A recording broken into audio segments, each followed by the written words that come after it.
A global remittance service provider known as Africhange has floated its operations in the United Kingdom, starting off with the UK-Nigeria corridor and looking to include Kenya and Ghana before the end of the year.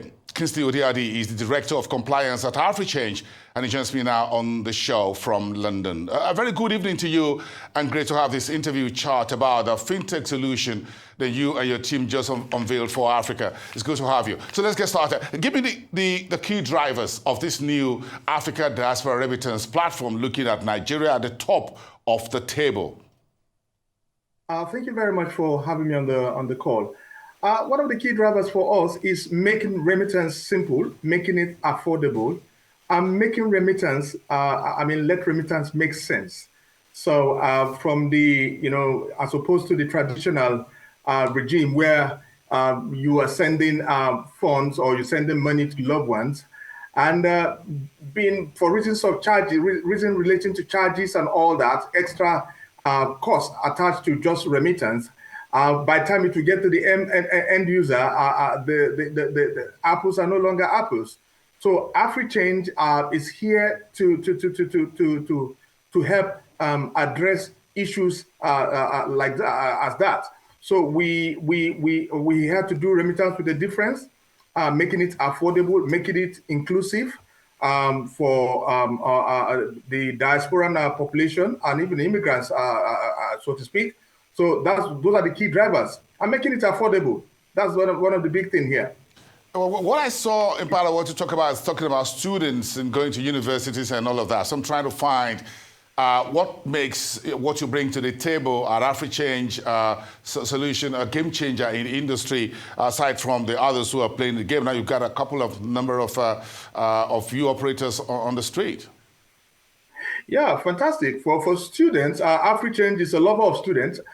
For students, one of the things we've introduced with Africhange is to make it inclusive in the sense that we give students special rebates. So student, once you can evidence that you are a student, you have admission to study in the UK, so we give you a special rate to make it affordable. So you are not excluded simply because you are a student. So we make it easier for students. Africhange has done a lot for students, not just in this corridor, but across other corridors where we have programs aimed at helping Nigerian students in diaspora in settling in, and is also meeting their educational challenges or maybe requirements in terms of expenses, cost, and all that. So we use our own quota to support students in some of the corridors that we have operated. So the UK, being new in the mix, also has designed a measure to make it easier for students to benefit from our platform. So when we talk about remittance solutions, I'm sure you'll be thinking about technology infrastructure, safety, compliance behind solutions such as these. Why should anyone using this service be very sure about these very key important metrics or pillars of such a service solution or fintech solution? So we are in an environment where compliance is critical. We are in an environment whereby if you must operate in this environment, you must understand your risk. You must have adequate controls in place. You must implement them and make sure that you have the resources and the landscape, particularly from an engineering and IT point of view, to mitigate against non-compliance. So compliance is a number one factor for us. So operating in the UK, you would know that the UK is highly regulated. For you to acquire a license in the UK, you must demonstrate that you're competent enough, you have adequate system and controls in place to mitigate against financial crime. So that's why we're here. So we have zero tolerance for non-compliance. So Africhange here is a very compliant institution and believes in investing resources in making sure that they remain compliant.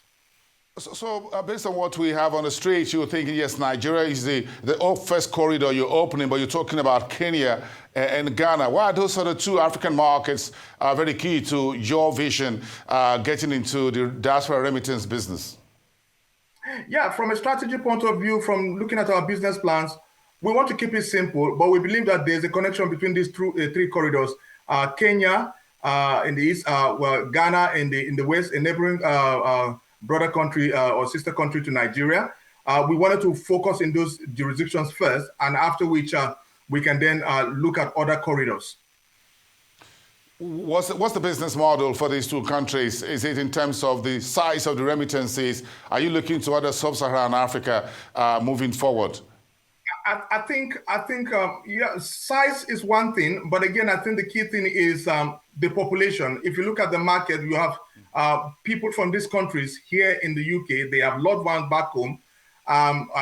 So we wanted to just make it accessible to these categories of immigrants in the UK. So that's why we're focusing on these three countries first, after which we can then transit into other corridors. But for now, we want to focus on these three corridors, understand those corridors, understand their needs, service them accordingly before we then move into other corridors.